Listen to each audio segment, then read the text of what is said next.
Hi, I'm Jeff Pascals and this is my BMW 523i Touring in Glacier Green that I just bought from Jeff Easter, Matt. This is the story.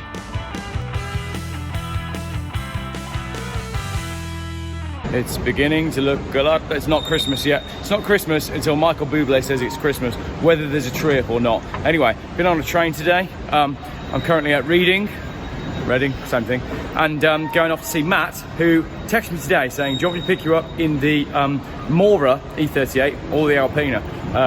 I said the Alpina, and then he promptly texted me back and said, well, the battery's dead, so you're getting the Mora. So off to find Matt, who's got a Mora E38 that I'm not buying, to collect my E39 523i Touring that I am buying. That actually I bought ages ago, but due to issues with the DVLA, haven't been able to collect. So here we go. One more train, then a BMW. Made it down to Guildford, wherever Guildford is. I couldn't actually have told you this morning. I didn't actually know where Guildford was. Just north of Spain, I think. Yeah, pretty much. So Matt's picked me up in possibly the best taxi I've ever been in. Uber XL. Yeah. So tell me, well, tell the viewers what we're in. We're in a 2006 Alpina B7. Which is a 7 Series with a 4.4 supercharged engine. So the horsepower on this is what? Supposedly 500. Yeah. Although it's quite a lot for a taxi. It is. It's ample, as Rolls-Royce would say. Yeah, I think. Yeah. Absolutely. And I always joke in my videos about the fact that I am a car buying addict. This one here, if there was an Automotive Anonymous that I know you lot would all need to be members of, Matt's the chairman. So how many cars have you got at the minute, and where are they all? I'm not allowed to disclose the number of cars or the locations. All the locations. Fear of a neighbour seeing. Yeah, the neighbours or the wife finding out. But yeah, you've got a few. I think between us we've probably got pushing 20. Have you got 10? Yeah. Ask me how many I've got. I don't actually know. Yeah, no, that's when you know you got a problem. I've got 2 Volvos. I've now got 2 BMWs, one of which has come from you to me.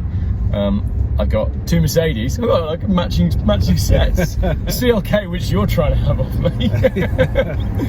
That's a very nice looking car.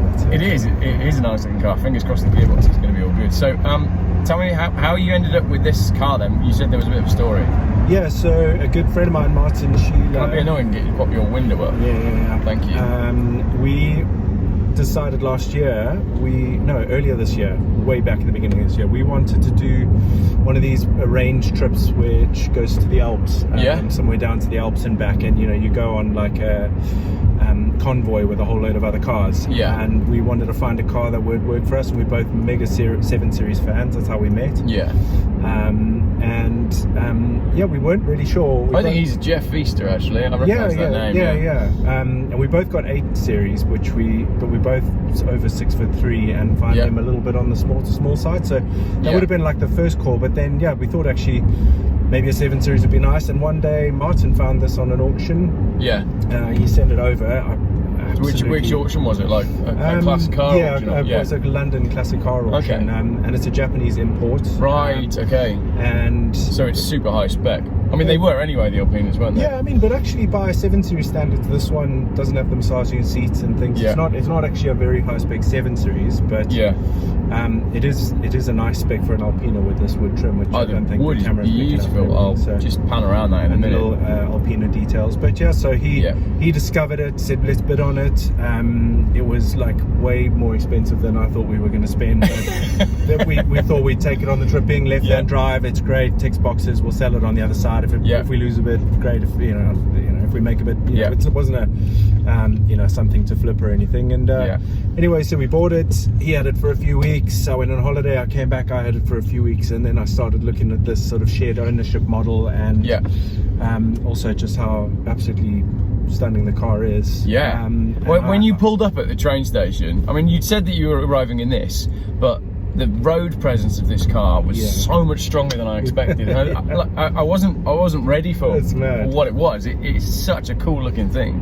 And having owned the E65 in the past, I swore I'd never have another one, but this just changed it all. I mean, yeah, Yeah. as you say, the what Alpina did with the looks of this car kind of sealed the deal for me. That's what did it for me. So Yeah. you just said you wouldn't have another one again. So what happened with your previous ownership story? I bought a really neglected one. It was a super high spec. You love a neglected car, you do. Yeah, I walked into this one unknowingly. I just thought, I thought they're quite young cars. This was 5-6 years ago. It was probably only a 8 or 9 year old car, which is very young by my cost. Yeah. And it just needed everything: the valve stem seals, tires, Logic 7 amp. Like it was unpleasant to own. Actually, the guy dropped it off kindly after I'd been to see it, everything. And I went to go and then jump in and go for my very first drive in it.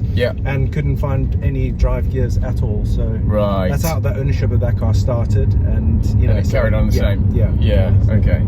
So in terms of this, then, so how many of these do you know how many they made? Yeah, this is where I feel like all Alpina guys start to get really nerdy, and I'm just because the Alpina guys, they are a nerdy bunch. Yeah, I know. I just haven't kind of got and rightfully so, rightfully so. But yeah. So I don't know the numbers. I know, but basically know very little about this and how it fits in and how long it took to develop or anything. Well, what I might really do liking it. I might cut in some footage there. I'll do some research and then I'll add that little section in there, and we'll find out how many are out there. Yeah, I think it's got to be 800. I mean, there's not going to be many, are there? Yeah.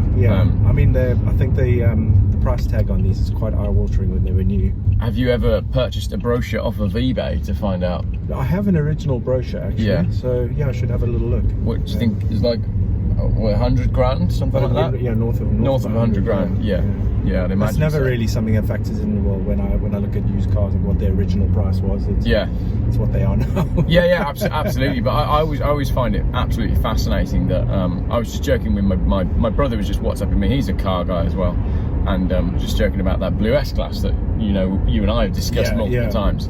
And he was saying, did I scrap it? Did I sell it? And I said, I sold it. And I think the guy thought it was going to be worse than it was. But you don't buy a £70,000 car at auction for 500 quid and not expect to have some problems with it. So unfortunately, the temptation with cars that depreciate heavily is also offset by the very, very high risk factor. Exactly. As anyone who's bought a cheap S-Class or 7 Series will tell you. I think you bought at the right time. I think the market is just learning to really appreciate these cars, and I think as time goes on, these are the sort of cars that people are going to be looking for, because you can jump in and use them. Yes, they're complex, but properly classic, and a car that can properly be appreciated. I mean, what would you rather drive, honestly, this or an E-Type?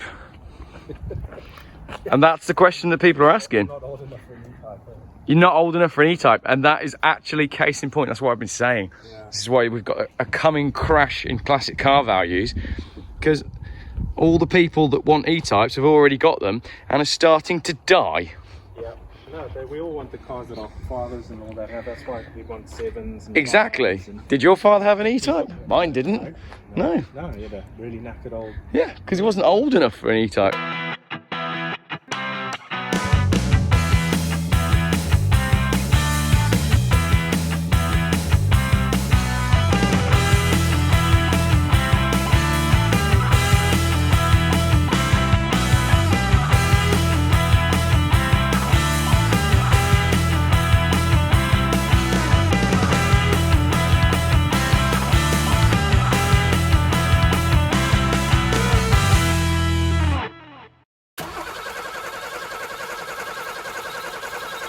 YouTube's most boring car channel.